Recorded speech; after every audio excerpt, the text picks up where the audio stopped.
Welcome back to the Golden Eagle Halftime Show here on 89.1 The Point and 891thepoint.com. Today's broadcast is brought to you by Dollinger's Inn & Suites. Matt Seltzer here, pleased to be joined alongside by the head coach of the Rochester Razor Sharks basketball team, Chris Daleo. Coach, thank you for taking the time. No, thank you for contacting me. This is great. I really appreciate it. Well, hey, I'm sure I'm not the first, and I won't be the last to say it, but welcome to Rochester. Thanks. I've been up there multiple times and getting my feet wet. Getting comfortable with my surroundings, getting comfortable with the arena and our practice facilities.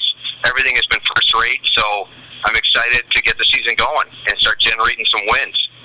Now, you've spent some time in the city. What are your thoughts, and what would you say drew you to the organization among other teams who may need a coach, especially since, you're home of Stillman Valley? It's 10 hours away. Oh, yeah, that's part of when you're dealing with professional basketball, sometimes you live a transient lifestyle. That you're not in one place at one time. You're going to be, overseas, or you're going to be in this city here in the United States, or then you're going to take off and go to the next place. I mean, it's not like in college per se where you kind of spend multiple years. Or it's kind of sometimes it's a year-by-year thing. I've always been lucky to have multi-year deals with whatever franchise I was with, and I've always been hired back by my owners. So we'll see what happens here in Rochester. It's been said that Rochester is one of the best cities for minor league professional sports teams. Do you see the Razor Sharks as a great way to move up to that next level? Well, people ask me that a lot, and to be honest with you, I always say the same thing. I just have to take care of my own business, and then everything else takes care of itself. If you're judged by your wins and losses, so you just have to continue to keep winning ball games. As long as you're successful, and as long as you stay relevant, people take notice. But right now, I just want to invest all my time, energy, and efforts into bringing a championship to Rochester and represent the Razor Sharks on and off the court in the best way I possibly can, and that's where I'm focused on. You talk about wins and losses. You go back to the Rockford Lightning. 4 years there with a winning percentage of .699, the highest in team history. What was it like coaching for that team? Oh, let me tell you, well, that was great because Rockford was right there in my backyard. So I had a lot of friends and family that came to every single game. It was part of, my kids grew up with Lightning basketball. It's funny because Zach in our office didn't even know what the Continental Basketball Association was. And back in the day, that was the league underneath the NBA. You talk about Phil Jackson coaching the CBA, George Karl coaching the CBA, Flip Saunders coaching the CBA, Dave Yeager, who is currently the head coach of the Memphis Grizzlies, I coached against in the CBA. So all those guys, all have rich CBA history as far as coaching is concerned, and it was a great, great, great league for a great many years. Well, you were on the cusp of moving up to the NBA yourself. If you were to receive a call, what organization would you hope would be on the other line? And also, what team do you like and see yourself having success with? Oh, I don't know. It's a little different in minor league basketball. You kind of pick and choose your players a little bit, so you can pick and choose your style of players to fit your style of play. In the NBA with multi-year contracts and $1 million deals, you kind of have to mold and fit yourself as to try to put your superstars, your guys who have multi-year deals, in the best possible ways to succeed. Tom Thibodeau has always been great at that. Greg Popovich has always been great at that. As blending a certain style to fit his athletes and vice versa. So it's funny. Some guys, Van Gundy's another example. He tried to, institute a certain style of play that didn't really fit. So some guys have good success at it, some guys don't. I mean, it kind of you have to be able to bend, and you have to be able to maneuver, and you have to be able to bend but not break. Bend but not break. Keep up that success. You've never coached a losing season in your career. What would you attribute that success to, and what is something that helps you transfer momentum to each season and each team? Finding players that fit my style of play, and to be honest with you, coaching, as crazy as it is, all these guys with all their X's and O's and salt, pepper shakers, devising plays and everything else, if you don't have great players or you don't have talented players or hardworking players, you're not going to win. And I've always been blessed to have the contacts out there across the United States that I can call up people and they can say, Daleo, this is your type of player, go sign him. And then over the years, just to build a relationship with certain players that that fit my style of play, or that I admire what they bring to the hardwood, and to be able to keep up with those players. I mean, I've had so many great players over the years. Joe Crispin out of Penn State, and Sidney Holmes, a player that I just signed this year that I've had ever since college. And, I mean, the list goes on and on and on of great players that I've had that I've been blessed to coach and blessed to be around. But without great players or talented players, you're not winning jack. So... Once again, Matt Seltzer here speaking to the Rochester Razor Sharks head coach Chris Daleo. And speaking of these players, you spent some time internationally. A few months ago, you took a team of NBA Development League players and some former NBA players for a 3-week tour of China. The team could be described as a showcase of sorts, with Chinese scouts looking for talent for their leagues. How was that experience? Well, that was actually my 6th year going to China. I went 5 years in a row. Taking teams over, then I took some time off, and so I got back into it this past year. I've always enjoyed going to China because the culture and the fans are so excited for basketball. So in that regard, it was great. The players, you have to be able to showcase your players, so they're there to get jobs. I'm there to go have a little bit of a mini vacation. They're there to get jobs. So there's a lot of travel. It's travel, play, and the promoters try to push as many games as they can on the schedule because they get their money back for what they pay me, if they pay any players, the travel and everything else, what they get from the gate. So you're playing a lot, and it can be a grind, but I've always loved my experiences in China. You've grinded in China. You also were in Italy. How would you describe the level of play internationally compared to what you see in the States? Well, it certainly is much different. How it's grown.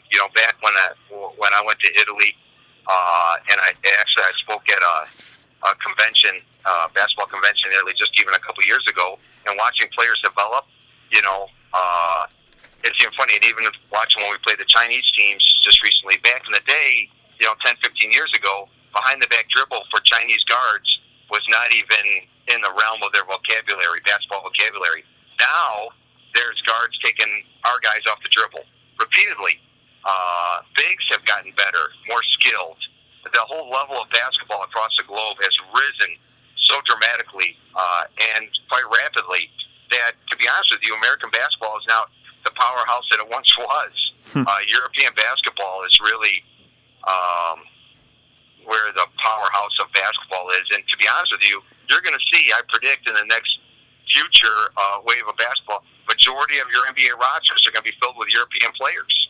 I mean, it's just fundamentally sound, skilled, big men, like Dirk Nowitzki, you can shoot, dribble, pass, you're going to see that, I think. I think you're going to see more and more and more overseas basketball players coming to the NBA. Well, before you spent some time internationally, as you mentioned earlier, at the end of your time with the Lightning, you decided to step away from coaching for 5 years. You stayed home and you watched your children grow. How tough was that decision, and what would you say the best thing was from that experience? It was a very difficult decision, but you're only a dad once. And I was up actually in Minot, North Dakota, and I went to Korea. I went and coached in Korea. And to be honest with you, my kids were calling me about their homework situation, about what happened in their day. And I was coaching in Korea, and at that point I just said, you know what? They're only going to be my kids for so long until they go away to school, then they say, they move on with their own lives. So that's when I decided to walk away. I had to be a dad first, and I wanted to be a parent first, and invest as much time and energy as I could into my kids. And I enjoy watching them play all their sports and doing well in school. But when you're out of the limelight and you're out of people's, what they see in basketball, they forget about you. And it's funny how many friends or so-called friends I had that I helped get jobs, not only in the NBA, but across the globe. And then when you call them back up again after you've been out a while, they're hesitant to take the call. So it kind of showed me a little bit, after getting kicked in the gut a few times, who your real true friends are and what the business really is all about. And you do the best that you can to help people, but at the time, I wanted to be around my kids. I wanted to be a dad. But now they're on their way. They're going to colleges now, so now it's time to get going myself, and it's time to get back into winning and winning championships, and then taking care of my own self now. And you talk about these connections kind of drying up. You even offered to volunteer as a head coach or at an assistant coach with local high schools, help out with their summer camps, but you didn't receive any calls back. How frustrating was that experience, and did it cross your mind to just move on from coaching? No, it never crossed my mind going to coaching because, to be honest with you, I had people still urging me to get going to get back in it. But it's just kind of funny, some of these AU guys or even some of these high schools, and even some I had when I talked to some overseas clubs, some head guys, they're like, "Oh, your resume is much better than mine. As soon as we don't do well, you're going to take over my job." So I had that. Then I had on the high school levels in my area, they're like, "Oh, you're going to try to take over my job and this, that, and everything else." And it's just a question of, no, I'm just here to do basketball. I chose a certain number of years of my life to dedicate to my kids, and I just want to stay in the basketball. It's just funny how people react and how people see everything as a threat instead of working. Hey, man, let's get together and let's get some wins and let's develop kids or develop players and let's get going. Everybody sees everything as a threat, and it's just kind of funny. So that's when I said, boom, I took the job in Champaign, won the championship in Champaign. That parlays into Rochester. I fully expect to win here in Rochester and then keep the momentum going again, and away we go. But I wanted to be a dad first. You want to be a dad first, but you moved on and finally broke back into the coaching realm with Champaign, as you mentioned. It was their first season. How was it coaching a new program? You know what? I got a call. They were as a startup league. They needed a little veteran leadership to get the league going. I brought in players. None of the players that are really new. I instituted a style of play that I felt comfortable with. My players responded well. And I think anytime that you go and you win a championship right out of the gate, right off the bat, I think that's solid. My ownership enjoyed having me there. I kept things under budget. I always look at a budgetary thing when I deal with professional stuff. Some coaches come in and spend exorbitant sums of money or make huge financial demands. I never really do that. So they were appreciative of that. But when Rochester called, it was an easy call for me to make to take that job because that's as far as the Premier Basketball League is concerned, that's the best thing going out there. Talking about this connection from Champaign until now, after the second session of open tryouts, you had Jordan Walker come onto the team, and also Casey Sheehan. He's a returning player for Rochester. What's it like having Walker from the Swarm and Sheehan return for another season? Well, a lot of my Champaign Swarm guys, they did win a championship for me, so you have to be loyal to your players, and that earns them a right to come to Vets Camp. Vets Camp runs December 28th all the way to January 6th. And during that time, we'll have about 18, 20 guys come on in, and then they're all going to have to compete for 12 roster spots. So Jordan Walker was loyal to me, hardworking for me, so that got him an invite into camp. Now it's on him to win a spot as part of the final 12. Casey Sheehan proved himself by playing for the Razor Sharks, helping the Razor Sharks win. So I'm not going to turn my back on that. He showed up at free agent camp and did well. He's a hardworking kid. So that got him the right to come to Vets Camp to compete for a spot. But at the end of the day, I have to pick 12 guys out of the pool of players that are being brought in and that are going to help me win a championship. And that's going to represent Rochester Razor Sharks in a positive way, both on and off the court. Once again, Matt Seltzer here speaking to the Rochester Razor Sharks head coach Chris Daleo. Now, you look at the roster and the players you have at hand. What style of play do you see working well on offense and defense this season? We're going to we have to continue to push the ball. Players that are used to a set system, like we had at free agent camp, we have to instill in their heads to become more aggressive. Defensively, send into certain trapping zones. Work with their sideline based on rotations. I'm certainly not going to bore you with all that stuff. But the main thing is we just want players that are going to kill you for a win. They're going to play hard all the time. They're going to bust their hump nonstop for how many ever minutes or seconds that they're in the game. And then also off the court are going to conduct themselves like a professional. Our season's 13 weeks. I'm not a babysitter. I'm a coach. So handle yourself appropriately, and we're going to get along just fine.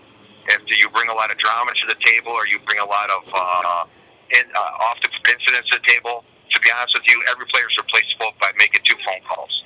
So it's pretty simple. if people come in, bust their hump, do what you're supposed to do, get wins, then I'll help promote them to get to where they need to go. In the meantime, I'm going to pay them, feed them, house them, and they're going to help me get wins. So it's kind of a two-way street. 13 weeks, you don't want to be a babysitter, but there's different styles of coaching. From your perspective, what's the most effective way to keeping the players in line and just focused on the goal? You know what? I kind of keep it real. It's, as cliche as it sounds, and tell it to them straight. As people say, softy players really don't relate well to me. Hard-nosed, aggressive, competitive type players, they play for me year after year after year after year. Because I'm going to tell it to you straight. This is what's expected. This is how we do it. Come on in and do it, and everything will be taken care of. And my players, Sidney Holmes, Keith Kloss, Marshall Phillips, Ronnie Fields, Joe Christman, the list, David Harrison, Kenyon Gamble. I've had players that played for me for year after year after year, and still call. Now that they're retired and are getting families of their own, they still call. Because Lawrence Nelson's another one. Because they're appreciative of what was going on, and that we're just trying to get the best out of them as being a basketball player.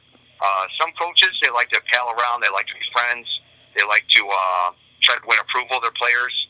It's wins and losses. That's how we're judged, and that's what it has to be. You have all these players calling you up and just, reconnecting, but you look at the team you have at hand. Who do you see making an immediate impact on the season, on and off the court? Who are you going to look towards to be the leader of sorts? Well, to be honest with you, that's a great question, but I always go deep in my bench, and I rotate my starting lineup a lot. And the reason for that is I feel that depending on your opponent, everybody here is to get exposure for themselves, to try to get overseas or try to move up into the NBA or try to get on a summer league roster. So to have the same starting five, I don't necessarily believe all that. Everybody, if they're working hard in practice and doing everything that's expected of them, they deserve their right to start. So I kind of rotate my starting lineup a lot. And then in the meantime, I always go deep in my bench because I try to even out my minutes and I try to keep everybody strong because you just never know if an overseas opportunity is going to come up, a guy leaves you. An injury happens, another guy has to step up. So, and I think it makes practices crisper, more solid, if everybody knows that they have a hand in every single win versus, I don't start, I don't play, I average 3 minutes a game, screw this. So I always try to go deep in my bench all the time. Try to go deep on the bench. Try to make sure that every player knows their role.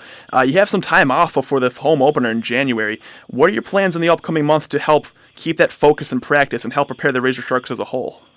Well, to be honest with you, we're signing our players now. We finished with our free agent camps, and we really looked at our free agent camps as a way to see players versus just an agent calling you and trying to oversell a player to you. We really looked at our free agent camps. If a guy's willing to drive in for free agent camp or it's somebody that we know, they usually got the nod to come into vets camp versus just an agent saying, hey, here's my guy. He averaged 30 down in Tulsa, and you just don't know the type of player or what he really truly brings to the table. So we looked at that. So we're signing our guys. Now it's just a question of working on their travel to get them into camp. And then once they get into camp, our practice schedule's all set up, our scrimmage schedule's all set up, and then it's just a question of evaluating the players to try to get the best 12 to win your ball games.